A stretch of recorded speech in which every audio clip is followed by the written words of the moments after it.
Good evening, everybody. This is Jeff J. Brown in beautiful Shenzhen, China for an exceptional China Rising Radio Sinoland interview. I am extremely honored and proud to have Mr. Ramsey Clark on the air tonight. How are you doing tonight, Ramsey? Doing very good. Hope you are. Happy Chinese New Year. Well, I hope it'll be a great year for China. Jay, first off, I would be remiss without thanking Jay Jansen, who set up our interview today. Jay and I recently had a great chat together, which fans are invited to hear on my website. And as a mutual friend, Jay was nice enough to arrange our the interview tonight with Ramsey. Ramsey, I just wanted to ask you at first. I'm an Oklahoma boy, and so we're neighbors. When you were in Texas, did they ever have that? Did you ever use that saying that if you got on payday, or if you came into some money, like somebody paid you back money they owed you, you'd say that, well, I guess I can slit my throat and die rich. Did y'all ever say that when you were in Texas? I think that's an Okie saying. I don't remember Texans saying it. Well, I feel, to be honest with you, Ramsey, I feel like I could I feel like I could say today that, well, I can slit my throat and die a happy journalist, because having you on the air is a real honor and a privilege for me. So, thank you for being with us. Well, it's good to be with you. Thank you. Hey, listen, I do not want this to be a biography of Ramsey, but especially for people outside of the United States, I just want to give a very brief bio on Ramsey, because they may not be familiar with him. But Ramsey, you were obviously a Texas boy. You were born and raised there. You were in the U.S. Marines during World War II, and you became a lawyer out of the University of Chicago. You worked your way up the ladder at the U.S. Department of Justice, and eventually becoming the U.S. Attorney General for Lyndon Johnson, the Lyndon Johnson administration. And for our listeners out there who are not familiar, the LBJ administration was at the vanguard of fighting for civil rights, voting rights, and educational rights in the 1960s in the United States. And with Ramsey being the Attorney General, of course, he was the shield and the spear to make sure that the laws passed happened. And he was an Attorney General until Lyndon Baines Johnson announced that he would not run for re-election up until Nixon took the White House. And Ramsey comes from a family with a proud tradition of jurisprudence. His father, Tom Clark, was also a U.S. Attorney General and later a U.S. Supreme Court Justice. And your mother's father also had an illustrious legal career. So you come from a family with a real sense of social justice. And then in 1972, Ramsey, you had the world as an oyster in your hand. You had the CV of an ultimate insider. You could have become a wealthy man working as a darling on the mainstream media. You could have gotten rich giving speeches supporting America's global empire. And if you'd played your cards right, you might have even been nominated to sit on the U.S. Supreme Court. But Ramsey, you threw all that away. In 1972, you went to Hanoi, North Vietnam, to protest the American bombing there. At the time, the atmosphere, I was a 12th grader in high school at the time, and I can attest the atmosphere was very hostile and contemptuous against all anti-war protesters. Jane Fonda was being reviled in the press day after day as Hanoi Jane for being a communist and also for going to Vietnam. Your former boss, Lyndon Johnson, was still alive, making this an incredible act of courage and conviction. And Ramsey, I told my journey of Renaissance and resistance to stand up for social justice in my last book, China Rising, Capitalist Road, Socialist Destinations. And many readers wrote that my story gave them courage to stand up to fight for social justice.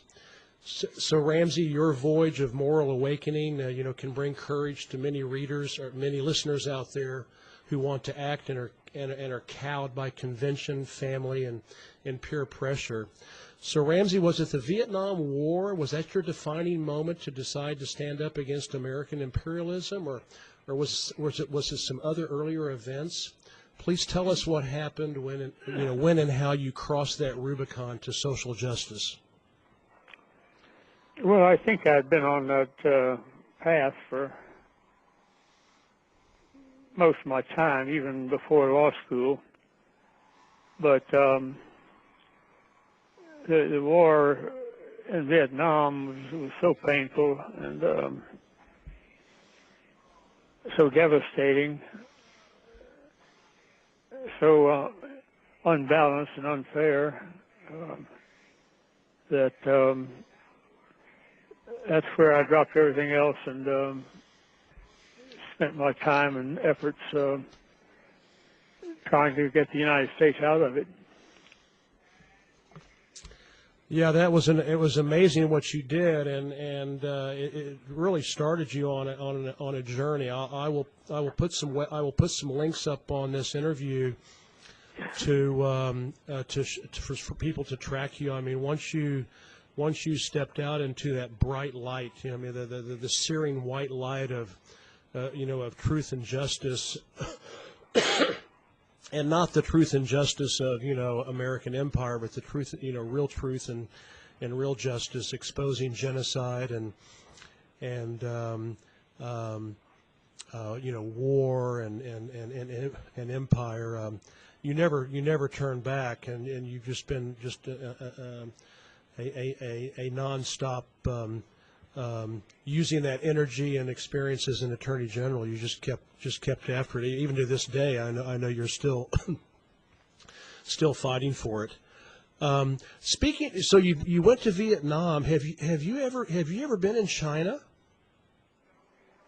I've been to China quite a few times. I spent the summer of 1948 there. What? Which was a very, very grim year. You were here during the Second Chinese Civil War?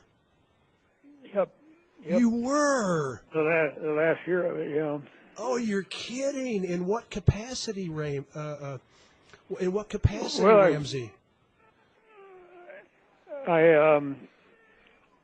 Were you still a Marine? I started law school at September. Okay. And a friend who ran a service for China tours had a withdrawal from the person that was going to help him with them, and he called me and asked me to step in, which I did, and got over there and spent almost 3.5 months. You're kidding. On the ground, and a very painful year for the Chinese people. Oh my gosh, Ramsey, can you tell us where you were and what you saw? Let me just explain to people, to kind of just give a background. After the Japanese were defeated by the communists in 1945, and they had the victory over Japan Day, here, unfortunately, the United States sent in 50,000 U.S. Marines to support Chiang Kai-shek, the Kuomintang, the KMT leader, who was unfortunately a fascist and not a nice guy and a crook. And but he was anti-communist, and so Roosevelt and Truman backed him to the hilt. Of course, eventually, the communists overran Chiang Kai-shek, and by April of 1949, the Chiang Kai-shek and his soldiers were, cornered in Fujian, and of course the United States helped them get to Taiwan, and the rest is history. So you were here during that time when Mao was sweeping south across the towards the Yangtze River. Where were you, Ramsey? I got off the ship in Shanghai, and by coincidence, I was a kid. I was going to start law school that fall. But there was a man from Hawaii who had a divorce, and he was sad, and he was going to get off and just walk around China, and said if I'd go with him, he'd pay my way. I couldn't have done it otherwise. So we got off and go ahead. In Shanghai, we went up to Tientsin, then we went all the way up to Kalgan, and then Mongolia, and then we started our way back down through central China. It was a grim year for China, but there was a lot of starvation, and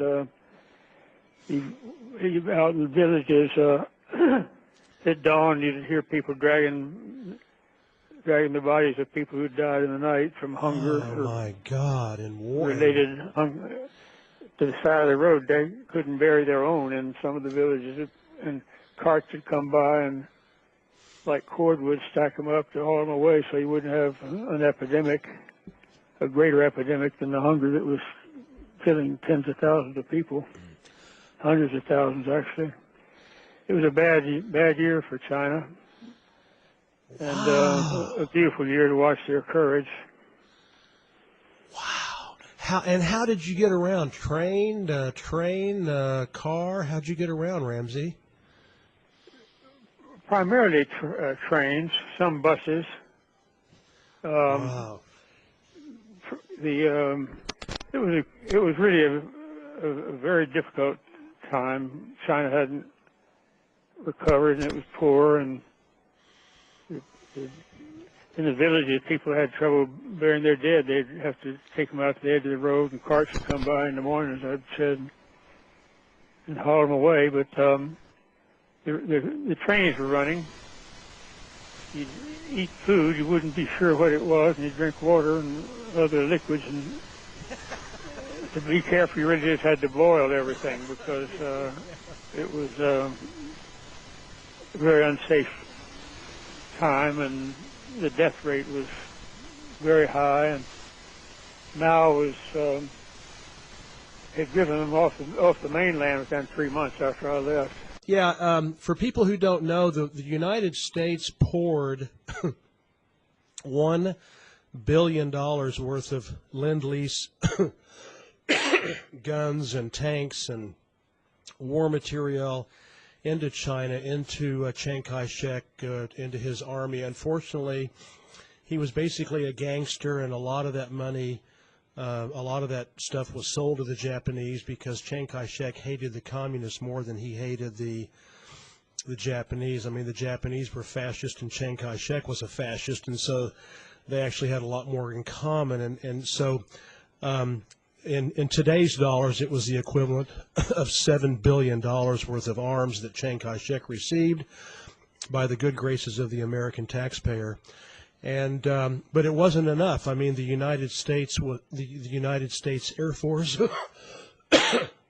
after 1945 flew 500,000 KMT soldiers north using the U.S. Air Force to try to stop the communists from pouring out of the northwest of the country and across the Yellow River and down to the Yangtze River. But the people hated Chiang Kai-shek because he wasn't any better than the Japanese, and Mao and the communists were liberating these people and giving them hope and a chance for dignity and freedom. And so people just by the millions were backing Mao in spite of all the hardships, as Ramsey just pointed out. So, man, Ramsey, I am amazed that you were there. Did you have a chance to talk to any of the anybody from the PLA or the People's Liberation Army or any of the communists or anything while you were there to see what they thought? Not with leadership, but with supporters, which were everywhere. Wow. Wow. It was out. We got behind the lines. There were two rail bridges. If it's just one rail bridge that's bombed out behind you, you can always get back. But we had two bombed out, which means we had to walk between the two to get back into but was still held by the Chiang Kai-shek government. But at that time, they were busily removing valuable museum pieces and individual fortunes out of the mainland and out to the Taiwan. Yeah, he you know, I've said this in my writings. He's the only certified, you know, gangster who's actually led two countries. You know, mainland China and from his perspective, Taiwan. He was a gangster first, a fascist second, and a bad general at that. So and so that was the most fortunate thing about him. Yeah. That he was a bad general. Yeah. Have you written about this, Ramsey? Have you written about the your summer in China in 1948? I don't think I have. Man, you should. I'm slapping your hand, young man. You need to write about that. Well, that's been a long time. I've got a lot to write about. Oh man. Had a long life. I'm gonna twist Jay's arm and get you to and get him to sit down with you. That is really valuable information about what you experienced. I mean, seeing everything. You went to Inner Mongolia. You went to Tianjin. You went all over the place. I didn't get deeply into central or western China. Except for that, we didn't have any money, so my feet were on the ground the whole time. Anyway, that is just I can hear good if you can hear me. Yeah, I can hear you great.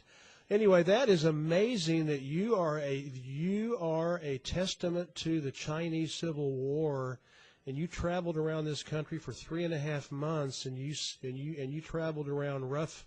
I mean, I wish we could spend more time talking about it, and I hope that Ramsey. I hope that maybe you and Jay can sit down and maybe at least take a few notes. That's really amazing. Well, what I wanted to ask you about is another question is, hang on just a second. I got my other question here.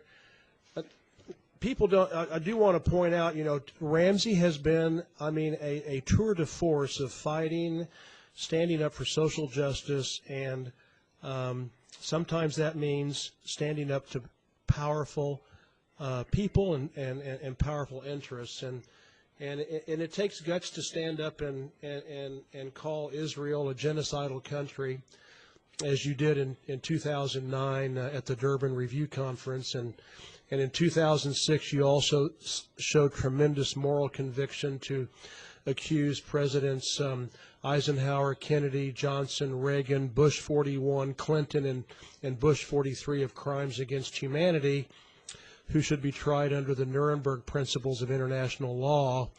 And I'm sure if you updated it, you could add Barack Obama and Tony Blair and Nicolas Sarkozy from France to round out the list of the world's top 10 most wanted. Unfortunately, the International Criminal Court is a finger puppet of Western Empire, attacking exclusively leaders who have stood up to its global tyranny, all being Africans, and one white socialist, Serbia's Slobodan Milosevic, which you also have helped represent.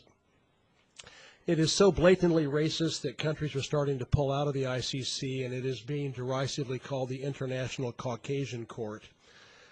So we can forget looking there for justice. And in fact, the Kuala Lumpur Human Rights Commission answered Nuremberg's call and convicted Benjamin Netanyahu, Tony Blair, and George W. Bush, and a number of other accomplices, international leaders, of crimes against humanity and/or genocide. But unfortunately, the proud people of Malaysia paid a very heavy price for speaking truth to evil. In rapid succession of 9 months in 2014, 3 Malaysian flagship airliners were destroyed. Statistical improbability that only becomes apparent when the whole story is told. It is it's my understanding you have around the clock security, so you know these people are play dirty. They play by an eye for an eye and a tooth for a tooth. murder, extortion, blackmail, and bribery are their tools of control and intimidation. And it makes it all seem so, it makes us all feel so helpless and so powerless. Can you imagine any constitutional or judicial route to indicting Western criminals, governments under Nuremberg principles? Can we walk through maybe a process to see that happen? Well, it's not easy until we have a international criminal court that has the power to compel the arrest and prosecution of people with power in Western countries who've abused that power and violated fundamental human rights. Yeah, and the UN Charter. Yep. The problem is, Kuala Lumpur, the Human Rights Commission, did answer the call, and that poor country, paid the price by having 3 of their airplanes downed and in rapid succession in 9 months. I guess we all want to try to stand up for social justice, and I know you fight it, and we all fight for social justice. You and Jay and I try, and we're just going to have to wait for the day maybe when the Western Empire finally collapses. I mean, it finally took the collapse of the Nazi Empire for the Nuremberg tribunal to be held, but it's just a sad fact of the matter is that the Nuremberg principles have never applied to Western Empire, and so we've got to stay positive, don't we, Ramsey? We have to stay positive, and we have to put our shoulder to the wheel. As individuals, we can make a difference. We just have to organize and keep the faith and commit ourselves to social justice for all. Ramsey, there's a lot of suffering going on in the planet. Absolutely. It doesn't have to be. Mostly at the hands of the West, I'm afraid to say, and those are our governments. I think there's no doubt about where the problems are. Well, speaking of organizing, Ramsey, I understand you have a relationship with the Workers' World Party, the WWP, which is a communist party in the U.S. If true, I tip my hat to you and your sense of right and wrong. I have a really good friend and colleague, Andrei Vlecek, who wrote that for him to be a communist simply means someone who stands up to fight against empire, racism, and support global social justice for all people. And I couldn't agree any more. And in the arc of my journey of enlightenment, the final piece to my journey of moral conviction was the link of racism and capitalism together as the foundation, the catalyst of Western colonialism and imperial conquest, genocide, and resource exploitation. And as a result of this realization about how much capitalism is the bedrock of most of the world's destruction, war, and exterminations for the last 500 years, I recently, proudly, and defiantly joined the International Workers of the World, the IWW, or the Wobblies, and having dual citizenship in France, I joined the Communist Party of France. And so now I can say I'm a card-carrying member of the Communist Party. And so, Ramsey, given how much socialism and communism have been completely demonized by relentless Western propaganda, to give our readers across the planet the courage and motivation to become organized and proactive in supporting social justice, please tell us about the Workers' World Party and your involvement and our support. And can I dare ask you, are you a member? Well, I'm not sure whether they have actual membership roles, but I'm certainly a member in the sense that I work with them on a constant basis, not every day because I've got a lot of irons in the fire, but we're in constant communication and alliance. and making some progress slowly, I think. If we keep the faith and our shoulder to the wheel, we shall overcome. Well, Ramsey, you famously said, "Got to be for something, not just against things," and I take that to heart. You have established a number of websites, and I will list all of these for the interview. You have founded several groups. Indict Bush Now, which has now morphed into, since he's no longer president, has morphed into basically indicting all the people I mentioned earlier. You are involved in the Answer Coalition. You also founded the International Action Center in 1992, which I donated to, by the way. Thank you. You recently submitted an open letter to Obama, Senator John McCain, UN Secretary General Ban Ki-moon, who just stepped down, but warning about the West's disastrous policy in the Ukraine. And I'm sure you're going to be sending off a letter to President Trump, who just had his inauguration this morning in Washington, D.C., and I'm sure he and his team are going to be hearing from you and getting an earful from you. Hopefully, he will not only try to cut a deal with Russia, but also cut a deal with China. I do want to let our listeners out there know that you've written 2 books: The Fire This Time, U.S. War Crimes in the Gulf, which I have actually ordered, and I'll pick up in June when I go back to the States to see my family. Another book, Challenge to Genocide, Let Iraq Live, and you've also co-written several others, and I'll post all these on China Rising Radio Sinoland with our interviews so that fans can get up to speed with your incredible life and work. What do you think about Trump? He's such an incredibly just perplexing and vexing, and he does something that sounds good, and then he does something that infuriates you, and then he is all over the place. What do you think about him? Well, you just described what I think about him. He's all over the place. We'll have to see if he can focus and persevere. Well, I think he'll he's an independent-minded guy, which is the first essential. He's willing to take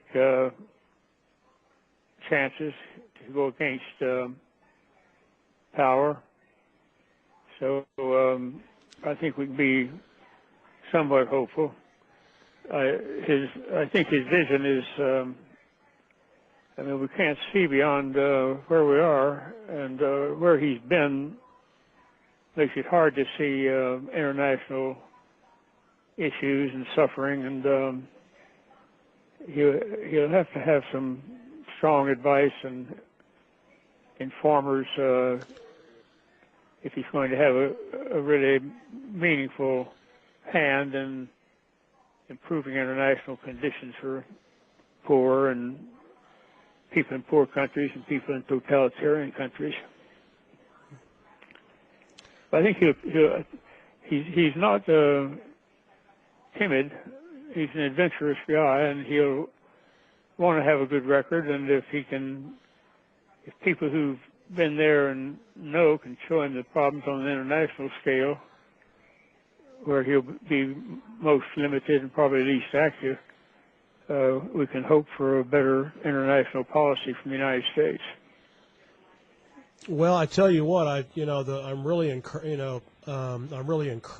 that before he got elected, he basically stood up and called BS on the CIA and said that their Russia dossier is a fabrication, and he basically called CIA Director Brennan a liar, and this will be the first president since John F. Kennedy to stand up, who has publicly stood up to the CIA, and And the big question is that if he does continue to try to stand up to the CIA, will he live? Because, that was one of the reasons that I think John F. Kennedy was murdered by his own people, is because he had the courage to fire Dulles, the director, and that was one of his many sins. And I think he's the last, really independent president we've had. And to me, it all gets back to the deep state. I mean, we've got to, for him to be an independent president, he's got to get rid of the deep state, which is behind him, which is pulling all the strings, and that's the big banks, the CIA, and and the Joint Chiefs of Staff. So, do you think there's any way that he can bring the CIA and the Joint Chiefs of Staff and the big banks to heel? It's dangerous, but he can try, especially to have the background and the vision. Yeah. Well, he said that he was seriously considering keeping his own private security detail alongside the Secret Service. So he must know. I mean, he must know, that that he could, die younger than he would like to die. And so I don't know if he's going to keep his private security detail. I don't know if he's going to replace the Secret Service with it, but he obviously knows the dangers of standing up to these people, and I'm sure he knows what happened to JFK and RFK and Martin Luther King and untold numbers of others. As you said, as you know, these people, murder, extort, blackmail. They do anything they can to maintain control. Yeah, that's the whole key. Is can he would almost have to abolish the CIA or fire the top ranking 10,000 and start putting in his own people. I mean, can't as a president by executive order, what could he legally do to bring the CIA to heel without the necessity of a vote in the Congress and the Senate? What could he do? What executive order could he do to bring the CIA to heel, Ramsey? I don't think an executive order can do it. I think it's a question of reforming the personnel. While you have the same mentality there, whatever the executive order says doesn't count, Yeah, I know. And then the problem, of course, is the CIA has, blackmail and extortion on congressmen and senators, and I've written about it. I've said that day, June 27th, 1947, when Truman was coaxed by Dulles and company to create the CIA, the Joint Chiefs of Staff, the Department of War, which was changed to the Department of Defense later, and the four branches of the military. When he signed that National Security Act, that same act also created the National Security Commission. When he signed that massive Deep State Act into law back in 1947, I mean, to me that was just sort of the beginning of the end of American democracy. I mean, it just legitimized. They were already there. I mean, they tried to overthrow Franklin Delano Roosevelt in 1934. They tried a coup against Roosevelt using General Smedley Butler. That fell through. I mean, they've always been there, but that National Security Act in 1947 legitimized these guys, and they basically have the country by the throat and the reins of government by the throat. So if anybody can do it, it would be Donald Trump, being a major outsider. Can we keep our fingers crossed that he might be able to do something with maybe he'll fire 10,000 of them tomorrow. What do you think? Well, I'm an optimist. I've been accused of sailing off the planet singing "We Shall Overcome." Well, you know what? You got to be an optimist, and I think it's possible. And we'll see. But we got to keep our shoulders in the wheel too. We just can't count on somebody else. So you're saying that he can't? There's no executive order. He would have to get the Senate and the House to pass a law to change the way the CIA does business, because the CIA, I mean, it has a legitimate purpose. It's supposed to provide the president. That's what Truman thought. There were 5 parts to this. There were 5 things that the CIA was supposed to do in that National Security Act creating the CIA, and the first 4 were all about providing reliable intelligence, which every country needs to do. The president needs to know what's going on out there, good and bad. But the 5th clause, judgment's no better than the information you have, But the 5th clause might in well that national toss a coin if you don't know the facts. But the fifth clause in the creation of the CIA was that the CIA would engage in other activities necessary for the protection and the security of the United States. And of course, that was the open-ended, clause in that law that legitimized assassinating, thousands of people.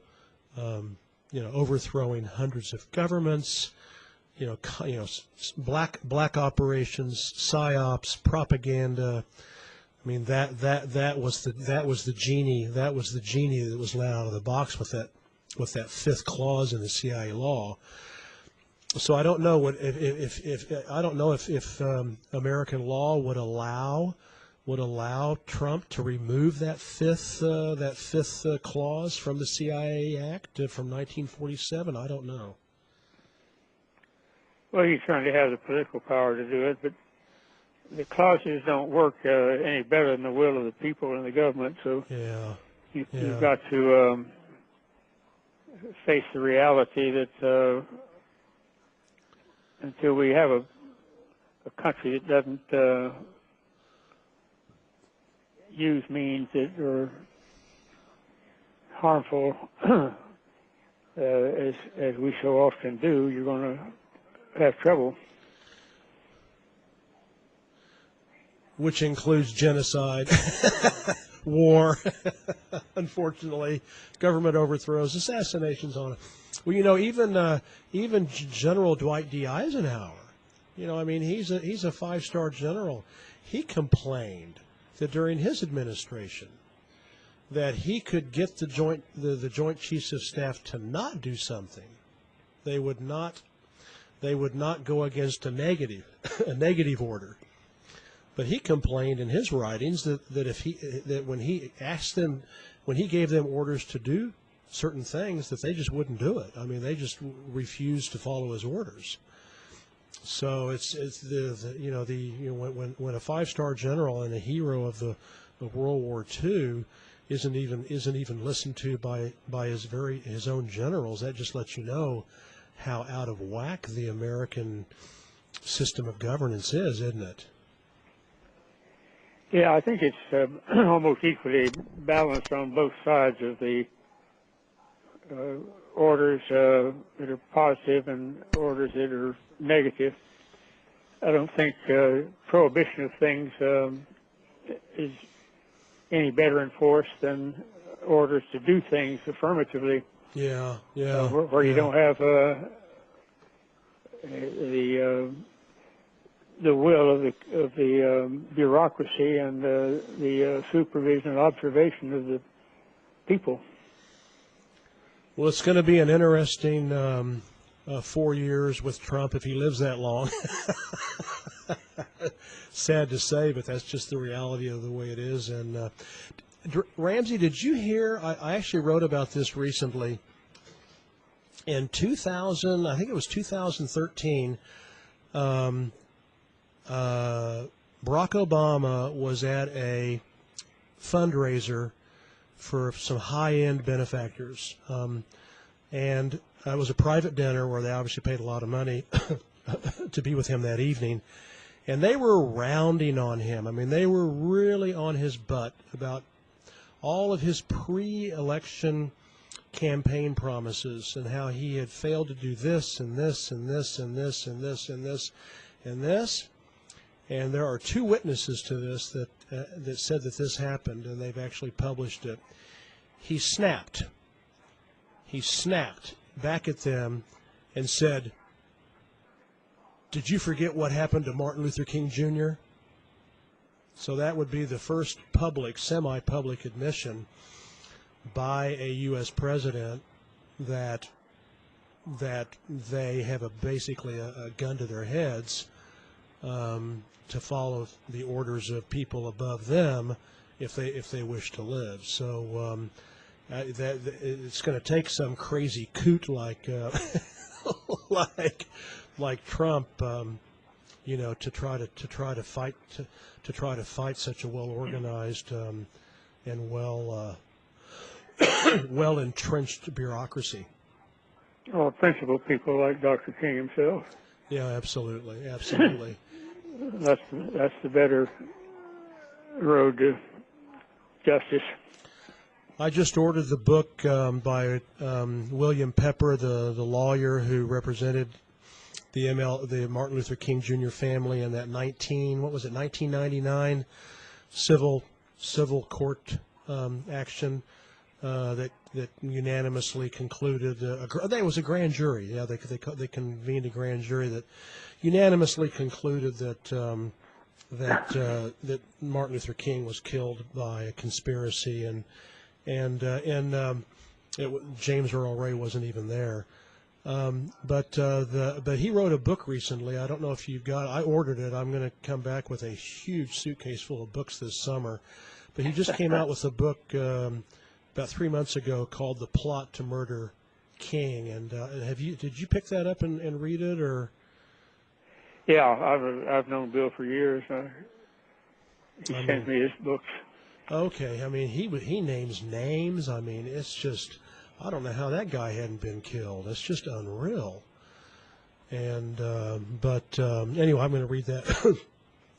I listened to an interview of him on Kevin Barrett's No Lies Radio, where he named names. I mean, he had it down to the minute. How the Green Berets were supposed to go in and shoot King, but the backup guy that the CIA had crossed communications and shot him first. I mean, it was a gripping interview. I couldn't believe it. And the director of the hospital that was there in Memphis, actually, suffocated King to death, on the gurney in the operating room, put a pillow over his face and suffocated him to death. It was just the interview was absolutely I was drained after I listened to it. So I'm going to read his book. When I pick it up this summer. Well, Ramsey, I tell you what, this has been an amazing interview. I feel really honored and privileged to have you on tonight. I'm going to work with Jace to work it out. So I know you don't have a computer, but I'm going to work it out so that you can hopefully see the results of this. And I want to wish you a happy 2017 Year of the Fire Rooster. In China, we're celebrating the Year of the Fire Rooster, Ramsey. The Chinese New Year. Being roasted, or And we need the attitude of a fire rooster to stand up for social justice around the world, don't we? That may be one element that could help. I'm afraid we eat fire roosters. Anyway, thank you, Ramsey, for making the world a better, safer, and more just place to live. The French have a great proverb, a clear conscience makes for a soft pillow. Have you ever heard that before? A clear conscience makes for a soft pillow? It's a good one. Well, I'm not sure I've ever heard of it, but it's a good one. It's French, and all of our listeners out there, and all of our listeners out there, and I know that you sleep very soundly at night. So, that's true. So anyway, thank you so much for being with me tonight, Ramsey. This has been the treat of my journalism career, and the fact that we got to talk about China and 1948 and your experiences there. I don't know if you have the if you have the energy to do it, but I'd love to have you on if you could expand on that more. But I know you're a busy man, and it's been an honor just to have you on this one time. But I'd love to hear more about what you have to say about your experiences in China. But thank you so much for being on the air, and I want to wish Well, you a it's good to hear you. And if you want to set something up, just do it, and we can talk about China in '48. All right, sounds good. Hey, listen, Ramsey, thank you so much. Happy New Year, and wishing you all the best, and looking forward to you hearing this with Jay in the next couple of days. Right. Good to hear you. Best wishes.